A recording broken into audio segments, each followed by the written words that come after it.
मैं हूँ तुम्हारा सखा, तुम्हारा मार्गदर्शक। स्वागत है तुम्हारा ज्ञान टॉक्स में। हर श्लोक में है तुम्हारी जीवन यात्रा के लिए मेरा संदेश। इस ज्ञान को औरों तक पहुँचाओ, वीडियो को लाइक करो, चैनल को सब्सक्राइब करो और बांटना न भूलो। सुनो, समझो और अंतरात्मा से ग्रहण करो। अत्र शूरा महेशवासा भीमार्जुन समायुधि, युयुधानो विराटश्च द्रुपदश्च महारथः चार। इस सेना में भीम तथा अर्जुन के समान युद्ध करने वाले अनेक वीर धनुर्धर हैं तथा युयुधान, विराट और द्रुपद जैसे महारथी भी हैं। मेरे प्रिय सखा, पिछले श्लोक में तुमने अपने भीतर के दुर्योधन की आवाज सुनी थी। तुमने सुना कि कैसे तुम्हारा भय, तुम्हारी असुरक्षा, तुम्हारी ईर्ष्या तुम्हारे गुरु यानी तुम्हारी अपनी बुद्धि को भ्रमित करने का प्रयास करती है। अब इस श्लोक में वही दुर्योधन अपनी बात को और आगे बढ़ा रहा है। वह अब अपनी असुरक्षा को और ठोस और भयावह रूप दे रहा है। वह पांडवों की सेना के महारथियों के नाम गिन रहा है। वह कह रहा है, देखो, यहाँ केवल विशाल सेना ही नहीं है, यहाँ पर भीम और अर्जुन जैसे योद्धा हैं। यहाँ युयुधान है, विराट है, द्रुपद है। यह केवल एक सूची नहीं है, यह भय का विस्तार है। यह मन की उस प्रवृत्ति का सटीक चित्रण है जो समस्या को केवल देखती नहीं बल्कि उसे परमाणु की तरह विखंडित करके उसके हर हिस्से को शक्तिशाली और अपराजेय मान लेती है। दुर्योधन एक एक नाम लेकर अपने और द्रोणाचार्य के मन में भय को स्थापित कर रहा है। वह अपनी सेना के बल को देखने के बजाय शत्रु की शक्ति का विश्लेषण करने में अपनी सारी ऊर्जा लगा रहा है। वह अपने महारथियों पर विश्वास करने के बजाय पांडवों के महारथियों से अपनी तुलना कर रहा है। और तुलना, मेरे सखा, हमेशा भय और ईर्ष्या को ही जन्म देती है। अब इसे अपने जीवन के दर्पण में देखो। क्या यह तुम्हारे साथ हर दिन नहीं होता? क्या तुम्हारा मन भी एक कुशल गणक की तरह अपने प्रतिद्वंद्वियों, अपने विरोधियों या जिन्हें तुम अपने से बेहतर समझते हो, उनकी शक्तियों की सूची नहीं बनाता? चलो, मैं तुम्हें आज प्रिया की कहानी सुनाता हूँ।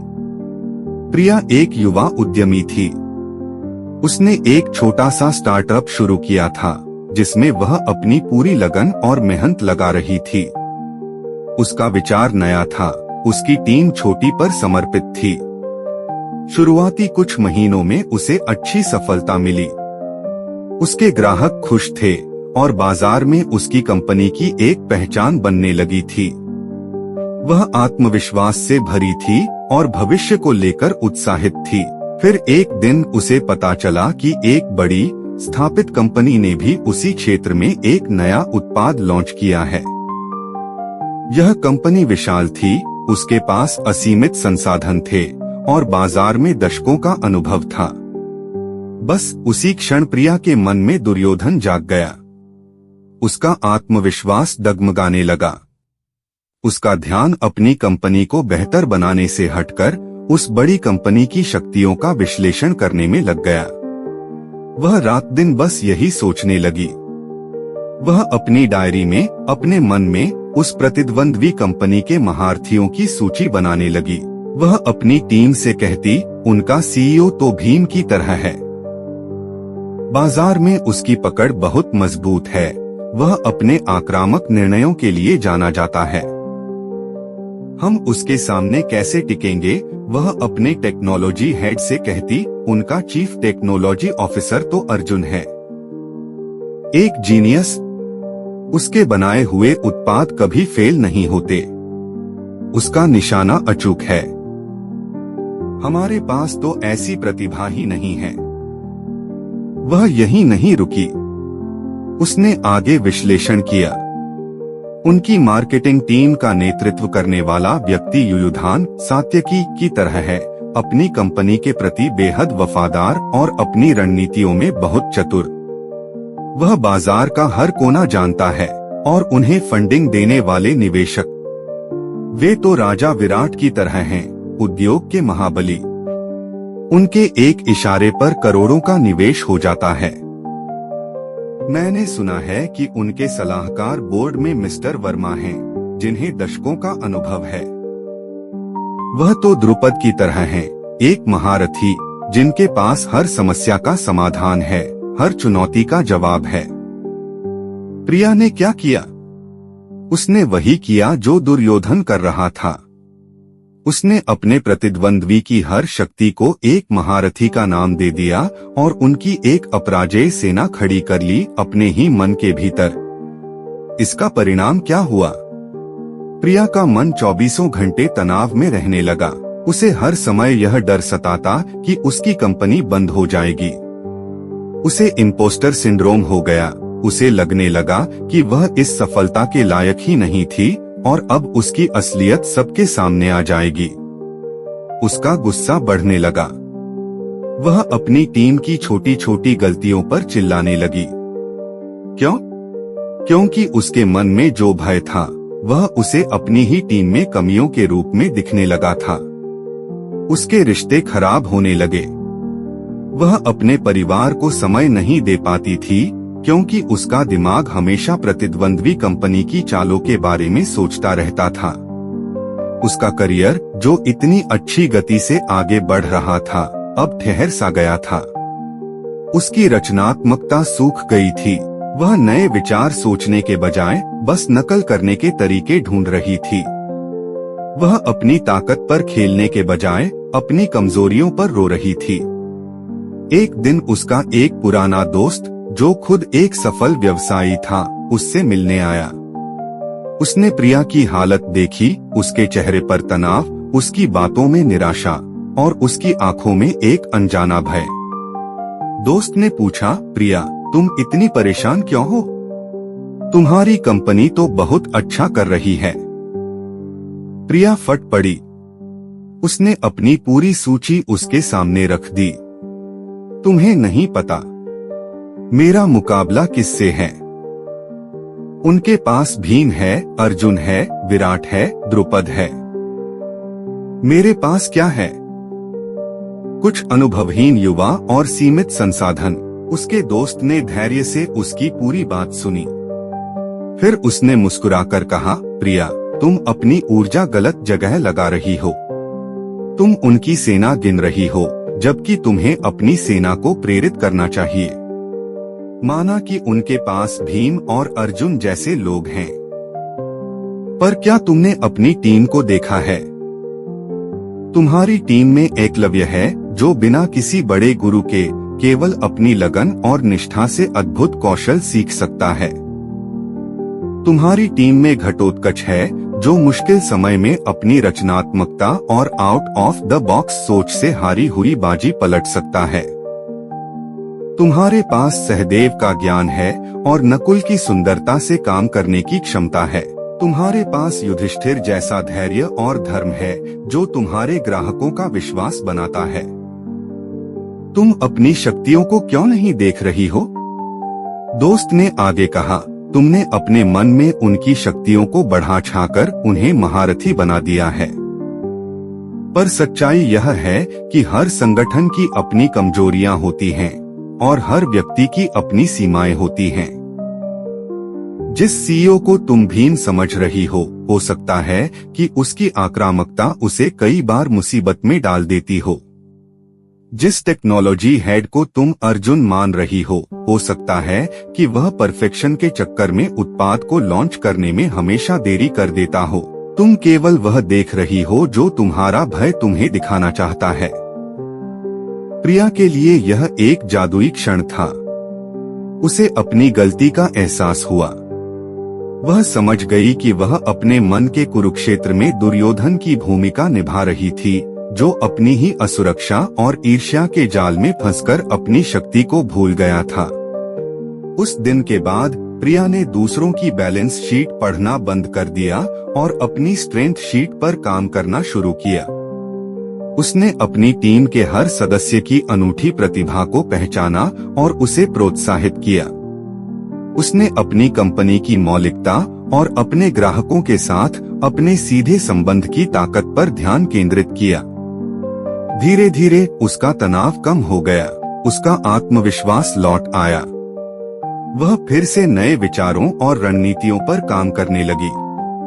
कुछ साल बाद उसकी कंपनी एक बड़ी सफल कहानी बन गई, इसलिए नहीं कि उसने उस बड़ी कंपनी को हरा दिया, बल्कि इसलिए कि उसने अपनी अनूठी जगह बनाई। उसने तुलना के जहर से खुद को मुक्त कर लिया था। मेरे प्रिय, यह कहानी तुम्हें यह बताने के लिए है कि तुम्हारा मन एक शक्तिशाली कथाकार है। जब वह डरता है तो वह तुम्हारे सामने शत्रुओं की ऐसी छवि बनाता है जो अजेय लगते हैं। वह तुम्हारे सहकर्मी को अर्जुन बना देता है क्योंकि उसे तुमसे बेहतर प्रेजेंटेशन देनी आती है। वह तुम्हारे रिश्तेदार को भीम बना देता है क्योंकि उसके पास तुमसे ज्यादा पैसा है। वह तुम्हारे पड़ोसी को विराट बना देता है क्योंकि उसका घर तुमसे बड़ा है। यह सूची अंतहीन है और यह तुम्हें भीतर ही भीतर खोखला कर देती है। यह तुम्हें कर्म करने से रोकती है और केवल चिंता करने पर मजबूर करती है। यह श्लोक तुम्हें इसी मानसिक जाल के प्रति सचेत कर रहा है। अब हम इस श्लोक के गहन आध्यात्मिक अर्थ में प्रवेश करते हैं। यह केवल मन के स्तर का खेल नहीं है, यह आत्मा के स्तर का संघर्ष है। जैसा कि मैंने पहले बताया, दुर्योधन तुम्हारा अहंकार है, द्रोणाचार्य तुम्हारी बुद्धि है और पांडवों की सेना तुम्हारी दैवीय क्षमताएं और सद्गुण हैं। इस श्लोक में जिन महारथियों के नाम लिए गए हैं वे केवल पात्र नहीं हैं, वे तुम्हारे भीतर मौजूद महान आध्यात्मिक शक्तियों के प्रतीक हैं। भीम कौन है? भीम वायुपुत्र है। वह तुम्हारे भीतर की प्राण शक्ति का प्रतीक है। वह संकल्प की शक्ति है, शारीरिक और मानसिक बल की शक्ति है। जब तुम कोई दृढ़ संकल्प लेते हो, जैसे सुबह जल्दी उठना या किसी बुरी आदत को छोड़ना, तो तुम अपनी भीम शक्ति को जागृत करते हो। तुम्हारा अहंकार दुर्योधन इस शक्ति से डरता है। वह तुम्हारी बुद्धि द्रोण से कहता है, देखो यह संकल्प की शक्ति कितनी प्रबल है। अगर यह हावी हो गई तो यह मुझे मेरे सुख, मेरे आराम, मेरी पुरानी आदतों से वंचित कर देगी। अर्जुन कौन है? अर्जुन इंद्रपुत्र है और मेरा प्रिय सखा। वह तुम्हारे भीतर की एकाग्रता, कौशल और शुद्ध इच्छा शक्ति का प्रतीक है। जब तुम किसी कार्य में, चाहे वह तुम्हारा काम हो, तुम्हारी कला हो या मेरा ध्यान हो, पूरी तरह से डूब जाते हो, तो तुम अपनी अर्जुन शक्ति का उपयोग करते हो। अर्जुन का लक्ष्य कभी नहीं चुकता।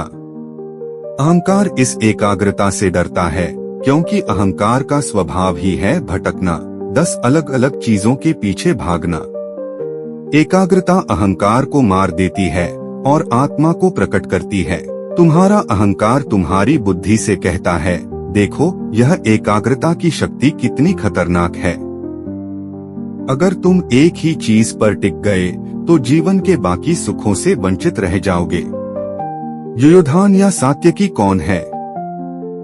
वह सत्य की शक्ति का प्रतीक है। वह तुम्हारे भीतर की ईमानदारी, निष्ठा और सच्चाई पर टिके रहने की क्षमता है। जब तुम मुश्किल परिस्थितियों में भी सच बोलने का साहस करते हो, जब तुम अपने सिद्धांतों के प्रति वफादार रहते हो, तो तुम युयोधान हो। अहंकार जो झूठ, छल और दिखावे पर पलता है, इस सत्य की शक्ति से कांपता है। वह तुम्हारी बुद्धि को समझाता है, पूरी तरह सच्चा होना अव्यावहारिक है। दुनिया में जीने के लिए थोड़ी बहुत चालाकी और झूठ बोलना ही पड़ता है। विराट कौन है? राजा विराट, जिसके राज्य में पांडवों ने अज्ञातवास किया था। विराट का अर्थ है विशाल, असीम। वह तुम्हारे भीतर की अपनी विराट चेतना या ब्रह्मांडीय स्वरूप को पहचानने की क्षमता का प्रतीक है। जब तुम यह महसूस करते हो कि तुम केवल यह शरीर या यह मन नहीं हो, बल्कि तुम उस अनंत चेतना का हिस्सा हो, तो तुम अपनी विराट शक्ति को स्पर्श करते हो। अहंकार जो मैंपन की छोटी सी सीमा में कैद रहता है, इस असीमता के विचार से ही भयभीत हो जाता है। उसका तो अस्तित्व ही मिट जाएगा यदि तुम विराट हो गए। और द्रुपद कौन है? द्रुपद का अर्थ है दृढ़ पद वाला, अर्थात जो अपने निश्चय पर अटल रहे। वह तुम्हारे अटल संकल्प और अडिग निश्चय की शक्ति का प्रतीक है। जब तुम किसी आध्यात्मिक लक्ष्य को लेकर एक दृढ़ निश्चय कर लेते हो कि चाहे कुछ भी हो जाए, मैं इस मार्ग से हटूंगा नहीं, तो तुम द्रुपद की शक्ति को जागृत करते हो। अहंकार जो चंचल है और हर पल बदलता रहता है, इस अडिगता से घबराता है। तो देखो तुम्हारा अहंकार दुर्योधन कितना चालाक है। वह तुम्हारी ही महान शक्तियों को, तुम्हारे ही दैवीय गुणों को, तुम्हारी बुद्धि द्रोण के सामने एक दुश्मन की तरह पेश कर रहा है। वह तुम्हारी ही आत्मा की सेना की शक्ति का बखान करके तुम्हारी बुद्धि को डरा रहा है, ताकि तुम्हारी बुद्धि कभी आत्मा के पक्ष में खड़ी ही न हो पाए, ताकि वह हमेशा अहंकार की ही रक्षा करती रहे। जब तुम ध्यान में बैठने की कोशिश करते हो और तुम्हारा मन कहता है 5 मिनट भी बैठना मुश्किल है, तो वह तुम्हारे भीतर के भीम संकल्प शक्ति की कमी को उजागर नहीं कर रहा, वह भीम की शक्ति से तुम्हें डरा रहा है। जब तुम कोई नई कला सीखने की कोशिश करते हो और मन कहता है तुमसे नहीं होगा, तुम अर्जुन की तरह प्रतिभाशाली नहीं हो, तो वह तुम्हारी अर्जुन शक्ति कौशल से तुम्हें डरा रहा है। जब तुम सच बोलना चाहते हो और मन कहता है चुप रहो, मुसीबत में पड़ जाओगे, तो वह तुम्हें तुम्हारी सात्य की शक्ति सत्य से डरा रहा है। यह श्लोक एक गहरा आध्यात्मिक रहस्योद्घाटन है। यह तुम्हें सिखा रहा है कि तुम्हारा अहंकार तुम्हारी ही शक्तियों को तुम्हारे विरुद्ध कैसे उपयोग करता है। वह तुम्हें तुम्हारी क्षमता का एहसास नहीं होने देता, बल्कि वह दूसरों में या तुम्हारी ही क्षमता की संभावना में उसी क्षमता को एक खतरे के रूप में दिखाता है। तुम्हें क्या करना है? तुम्हें द्रोणाचार्य की तरह चुपचाप सुनना नहीं है। तुम्हें अपनी बुद्धि को एक साक्षी, एक पर्यवेक्षक बनाना है। जब तुम्हारा मन यह सूची बनाए, तो अपनी बुद्धि से कहो शांत रहो। यह मेरे अहंकार की असुरक्षा बोल रही है। यह मेरी ही शक्तियां हैं, जिन्हें मेरा अहंकार एक दुश्मन के रूप में देख रहा है। ये मेरे शत्रु नहीं, मेरे मित्र हैं। मेरी संकल्प शक्ति भीम मुझे आलस्य से मुक्त कराएगी। मेरी एकाग्रता अर्जुन मुझे सफलता दिलाएगी। मेरा सत्य युयुधान मुझे निर्भय बनाएगा। मेरा अटल निश्चय द्रुपद मुझे मेरे लक्ष्य तक पहुंचाएगा। और मेरी विराट चेतना विराट मुझे हर सीमा से परे ले जाएगी। जिस क्षण तुम्हारी बुद्धि अहंकार के इस प्रचार को खारिज कर देती है और आत्मा की इन शक्तियों को पहचानकर उनका स्वागत करती है, उसी क्षण तुम्हारे भीतर का महाभारत एक धर्मयुद्ध बन जाता है, एक लीला बन जाता है। फिर यह संघर्ष नहीं रहता, यह एक उत्सव बन जाता है, अपनी ही शक्तियों को खोजने और उन्हें प्रकट करने का उत्सव। दूसरों की शक्तियों की सूची बनाकर भयभीत मत हो, अपनी आंतरिक शक्तियों को पहचानकर निर्भय बनो। यदि मेरा संदेश तुम्हारे मन को स्पर्श करे, तो इसे औरों के साथ बांटो। चैनल को सब्सक्राइब करो, वीडियो को लाइक करो, क्योंकि हर जीव को मेरी आवश्यकता है। मैं सदा तुम्हारे साथ हूँ।